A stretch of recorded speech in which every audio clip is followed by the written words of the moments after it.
To find the API hut on Tax 1099, on the left, go down to API.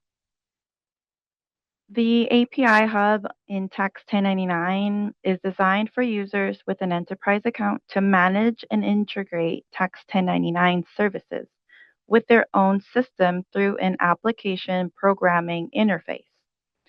And here's how you can use it. First, you need to read and accept the conditions, the terms and conditions. Click Enable API to get started. You will now have access to the cloud sandbox application and also the developers hub. You can click here to get more information on API. You will have your app key ready here for you that you can copy.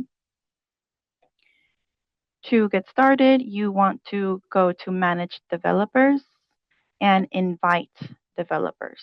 You will add their email here and send an invitation. You can view your API keys and have them copied through here. Once you're set up with API, make sure you thoroughly test to ensure that the data flows correctly and that all functionalities work as expected.